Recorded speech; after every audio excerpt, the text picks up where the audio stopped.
अपने बच्चों के प्रति प्रेम कर कर दूसरे के बच्चों के प्रति बैर उत्पन्न करना प्रारंभ कर देता है, उसके घर के बच्चों की जिंदगी अपने आप बर्बाद होना प्रारंभ हो जाती है। कोई उसको दूसरा बर्बाद नहीं करता।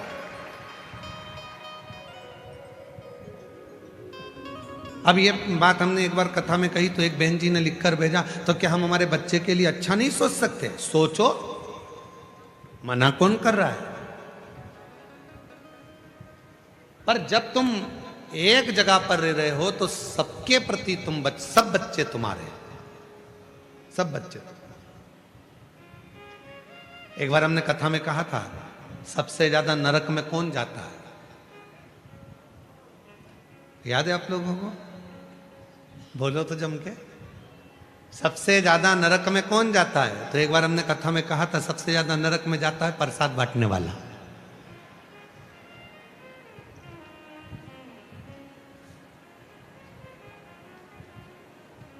तो खूब इस पे लोगों ने हमको अपशब्द लिखकर भेजा कि बताओ, सीवर वाले महाराज ने कह दिया कि सबसे ज्यादा नरक में कौन जाता है, तो क्या प्रसाद बांटने वाला जाता है। प्रसाद बांटने वाला नरक में क्यों जाता है? तो कहा, प्रसाद बांटने वाला प्रसाद कभी भी बंटता है तो अच्छी जगह पर बंटता है, धर्म की जगह पर बंटता है। मंदिर, देवालय, शिवालय, कथा, भागवत, सत्संग, संकीर्तन, तीर्थ, प्रसाद अच्छी जगह पर बंटता है। प्रसाद कभी किटी पार्टी में नहीं बंटता। प्रसाद शादी के फंक्शन में नहीं बंटता। प्रसाद 25वीं शादी की सालगिरह में नहीं बंटता। प्रसाद सिल्वर जुबली, गोल्डन जुबली पर नहीं बंटता। प्रसाद धर्म की जगह पर बंटता है। और जब धर्म की जगह पर कोई व्यक्ति प्रसाद बांटने खड़ा होता है, दूसरा आया तो हाथ ऐसा होता है, और खुद के घर का पहचान वाला आया तो हाथ ऐसा हो जाता है, वो व्यक्ति नरक चले जाता है। पत्नी आई, हाथ बड़ा, बेटा आया, हाथ बड़ा, कोई दूसरा आया, हाथ छोटा, सबको ऐसे ऐसे ऐसे ऐसे दे रहे। तो जैसी पत्नी आके खड़ी हुई तो मुट्ठा भर के दे दिया। बेटा आया तो मुट्ठा भर कर दे दिया। कोई आया परिचित, भाई आया, काका आया, काकी आई, तो उन्होंने पस भर कर दे दिया। पर उसने ये नहीं सोचा कि हम धर्म की जगह पर खड़े होकर प्रसाद में भेदभाव कर रहे हैं। जब हम प्रसाद में भेदभाव कर रहे हैं तो वो परमात्मा की दृष्टि में रहेगा और हमको नरक भोगना पड़ेगा।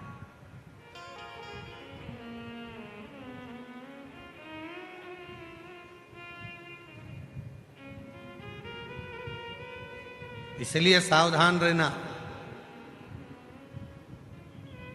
धर्म की जगह पर, सत्कर्म की जगह पर, मंदिर, शिवालय, देवालय, सारी जगह पर एक बराबर, एक जाजम में, एक आनंद के साथ प्रसाद का वितरण होना चाहिए।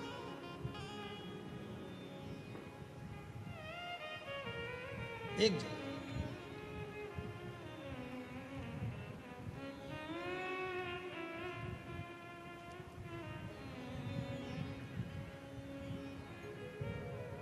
शेगांव के गजानन जी महाराज, दुनिया की सबसे बड़ी रसोई, दुनिया का सबसे बड़ा भंडारा अगर कहीं चलता है तो वो शेगांव के गजानन महाराज के यहाँ चलता है।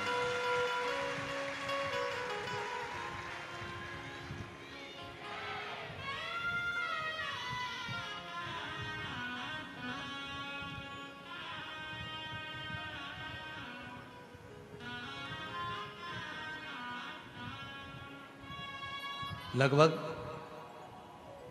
28 साल पहले की बात है।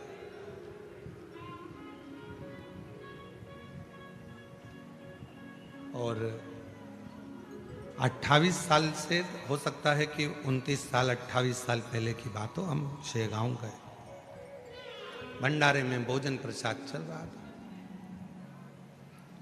एक पात्र में कोई मीठी वस्तु थी और वो थोड़ी सी थी। तो उन्होंने वो मीठी जो वस्तु थी, वो वस्तु को एक और रख दिया और सारी वस्तुएं चल रही। तब हमने पूछा, एक माताजी वो परस रही थी, तो हमने कहा कि ये थोड़ी सी मीठी वस्तु बची है तो ये भी प्रसाद में दे देना चाहिए। तो उन्होंने कितनी सुंदर बात कही गजानन महाराज के दरबार में, जरा विचार करिएगा। उन्होंने कहा कि हम ये अगर ये थोड़ा सा सामान 2-4 लोगों को देंगे, 2-4 भक्तों को देंगे, और बाकी के भक्त यदि उस प्रसाद को नहीं ले पाएंगे और उन तक वो प्रसाद नहीं पहुंचेगा तो उसका दोष हमको लगेगा। इसलिए जब एक जाजम पर गरीब हो, अमीर हो, पैसे वाला हो, बड़ा हो, छोटा हो, जब एक जाजम पर बैठकर एक साथ भोजन कर रहे हैं तो उनकी भोजन की थाली में भी एक जैसा भोजन जाना चाहिए। वो गजानन महाराज का एक जैसा भोजन, उसमें भेद नहीं होना चाहिए। कहां खड़े हो धर्म की जगह पर, कहां खड़े हो सत्कर्म की जगह पर, और वहां पर भी अगर हम भेद करें तो फिर परमात्मा हमको दंड तो देगा। इसीलिए पहले भी कहा, मत बुरे कर्म कर बंदे वरना पछताएगा, भगवान की आंखों से तू बच नहीं पाएगा, तू बच नहीं पाएगा। अरे ओ अज्ञानी मत करना, अरे ओ अज्ञानी मत करना, तेरे कर्म का फल भी तो ही पाएगा, जैसा किया तूने तेरे आगे आएगा। मत बुरे कर्म कर बंदे वरना पछताएगा, भगवान की आंखों से तू बच नहीं पाएगा, तू बच नहीं पाएगा। अरे ओ अज्ञानी मत करना नानी। समभाव, समदृष्टि, सम विचार, सम सोच, समभाव रखिए।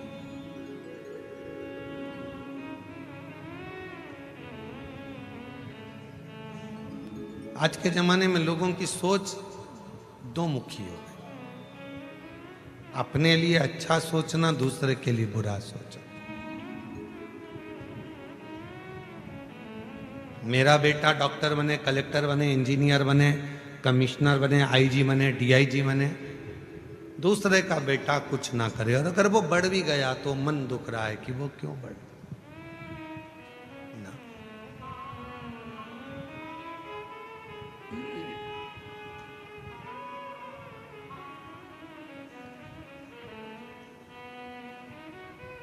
कितना सुंदर संवाद है शिव महापुराण की कथा में। तुमरुका जी चंचुला देवी से कहते हैं, चंचुला,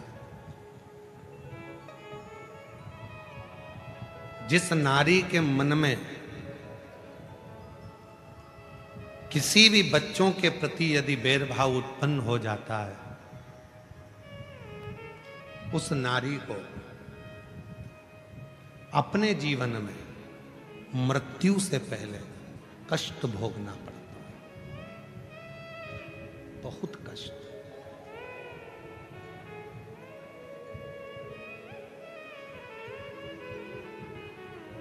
उठाओ पूरा रामचरितमानस का चरित्र। राम जी के जाने की कथा मिलती है रामचरितमानस में कि राम जी ने सरयू जी में समाधि। लक्ष्मण जी के जाने की खबर मिलती है, भरत जी के जाने की खबर मिलती है, शत्रुघ्न जी के जाने की खबर मिलती है, मां जानकी जी के जाने की खबर मिलती है, यहां तक भगवान कृष्ण के भी जाने की खबर द्वापर में मिलती है। राधा रुक्मणी जी के जाने की भी खबर द्वापर में मिलती है। आप सब विद्वान बैठे हो, सब विद्वान हो, ऐसा नहीं कि आप में विद्वत्ता नहीं है। आप में से किसी को मालूम हो कि मंथरा कब गई, कैसे गई, मंथरा के प्राण कैसे छूटे, मंथरा का शरीर कैसा छूटा? अगर आप लोगों को किसी को मालूम हो तो हमको जरूर लिख के भेजना कि मंथरा ऐसे मरी थी। जिस समय पर भरत जी महाराज को मालूम पड़ा कि मंथरा ने भगवान राम जी को वन भेज दिया, क्रोध में आ गए भरत जी महाराज मंथरा के ऊपर, पर मंथरा को कुछ नहीं कहा। क्या क्यों इस राम जी आए वनवास से वापिस, मंथरा सामने खड़ी थी और मंथरा ने हाथ जोड़कर राम जी से कहा था कि मुझे आप मृत्यु दंड दे दो, मैं मर। राम जी ने कहा, मां क्यों ऐसी बात करती हो कि मृत्यु दंड दे दो। तब लक्ष्मण जी ने कहा, भैया ये मंथरा जिसने तुम्हें 14 वर्ष के लिए माता केकई से कहकर वन पहुंचाया था, आप मंथरा को मृत्युदंड क्यों नहीं दे देते? ये कितने घर में जाएगी और कितने घर फोड़ेगी और कितने घरों में वनवास कराएगी।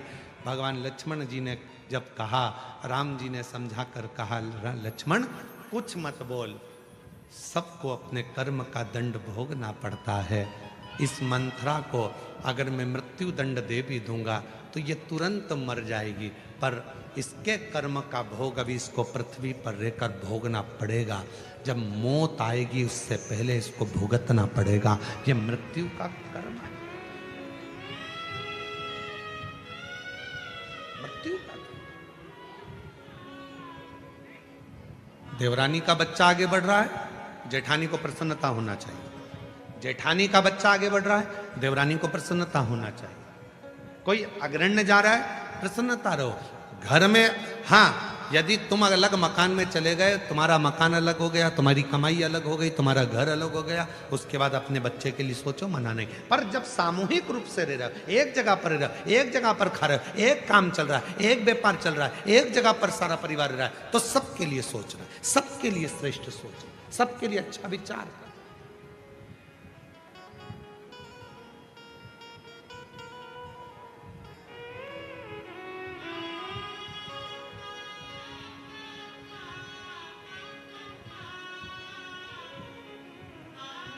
सबके लिए एक स्नेह, सबके लिए एक प्रेम। पर दुर्भाग्य की बात तो ये है कि आज का जमाना इतना विचित्र हो गया कि लोग केवल परिवार तो परिवार, पृथ्वी पर एक साथ रह रहे हैं। ये घर है हमारा पृथ्वी, ये पृथ्वी हमारा नगर है, पृथ्वी हमारा घर है, इस पृथ्वी पर हम एक साथ रह रहे हैं। इसमें भी हम भेद करे जा रहे हैं। कोई कहता है ये ब्राह्मण है, कोई कहता है ये क्षत्रिय है, कोई कहता है ये वैश्य है, कोई कहता है ये शूद्र है।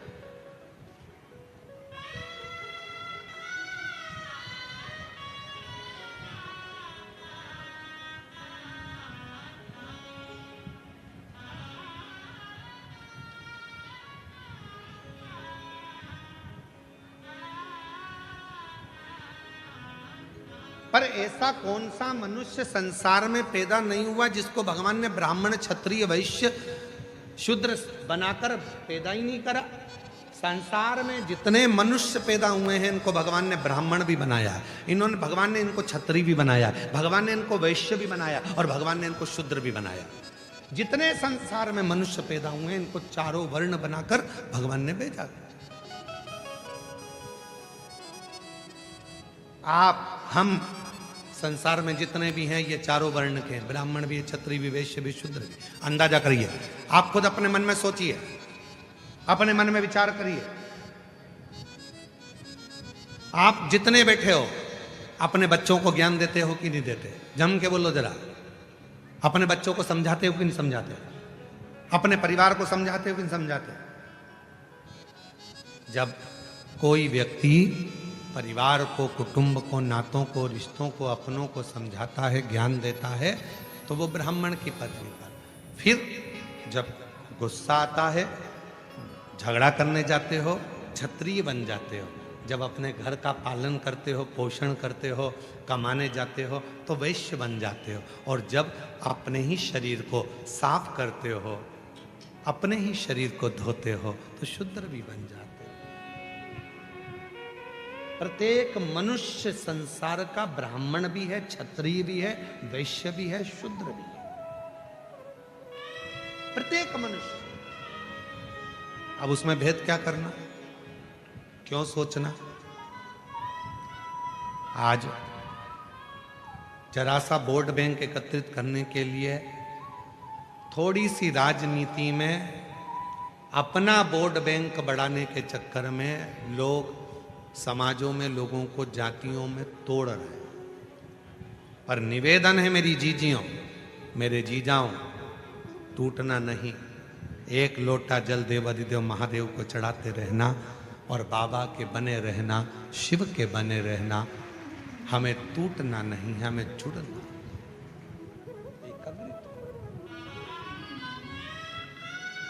कौन पूछा तुमसे? एक मंडप के नीचे, एक पंडाल के अंदर बैठे, आप में से कोई ब्राह्मण होगा, आप में से कोई क्षत्रिय होगा, आप में से कोई वैश्य होगा, आप में से कोई शूद्र होगा। एक मंडप के अंदर बैठे, कोई किसी से नहीं पूछता कि तुम कौन हो। पानी पिलाने वाला नहीं पूछेगा, भोजन कराने वाला नहीं पूछेगा। भोजन के मंडप में जाना और जहां पर ये भुसावल की समिति भोजन करा रही है वहां जाकर आप भोजन करना। कोई नहीं पूछेगा कि आप ब्राह्मण हो, क्षत्रिय हो, वैश्य हो, शूद्र हो। वहां तो ये एक बात पूछेंगे, कथा में आयो, कथा सुनने आए, शिव जी के भक्त हो। वहां पर केवल एक आवाज निकलेगी, श्री शिवाय नमस्ते। वहां ये नहीं पूछा जाएगा कि कौन ब्राह्मण, कौन क्षत्रिय, कौन वैश्य, कौन शूद्र। वहां तो ये पूछा जाएगा, आप भूखा? भूखे को भोजन, प्यासे को पानी, जय बाबा बर्फा। वहां तो केवल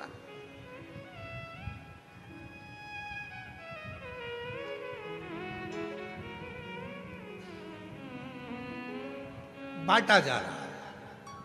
आज समाजों को तोड़ा जा रहा है, जातियों में विभाजित किया जा रहा है। चंद्रदेव को यदि दुख आया तो वो दुख चंद्रदेव का खुद का है, किसी दूसरे का नहीं, स्वयं का।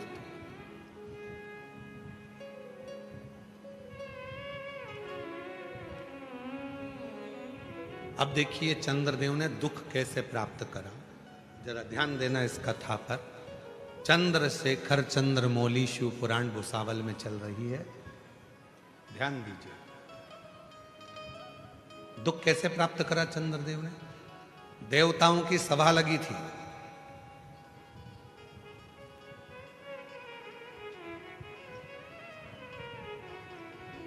सारे देवता बैठे हुए थे, देवताओं की सभा लगी हुई, सब बैठे।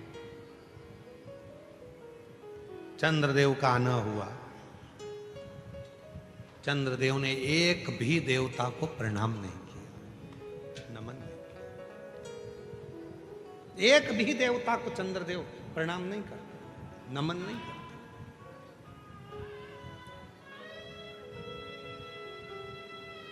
चंद्रदेव को भगवान विष्णु को प्रणाम करना था, ब्रह्मा जी को प्रणाम करना था, इंद्र को प्रणाम करना था, पर चंद्रदेव एक भी देव। और तो और थोड़ी देर बाद देवाधिदेव महादेव आकर बैठे तो चंद्रदेव, सारे देवता उठकर खड़े हो गए। भगवान विष्णु भी, महादेव आए तो उठकर खड़े हो गए, भगवान ब्रह्मा भी उठकर खड़े हो गए, सब उठे, सबने प्रणाम। इंद्र भी उठे, ब्रह्मा भी उठे, विष्णु भी उठे, पर चंद्रदेव ने अपना सिंहासन नहीं छोड़ा। किस लिए? क्योंकि चंद्रदेव को जितने भी लोग मिलते थे वो कहते थे बड़ा सुंदर है चंद्रदेव, बड़ा विद्वान है चंद्रदेव, चंद्रदेव औषधि का देवता है, चंद्रदेव बड़ा सुंदर है, चंद्रदेव बड़ा सुंदर है। अब कौन समझाए कि ज्यादा बड़ाई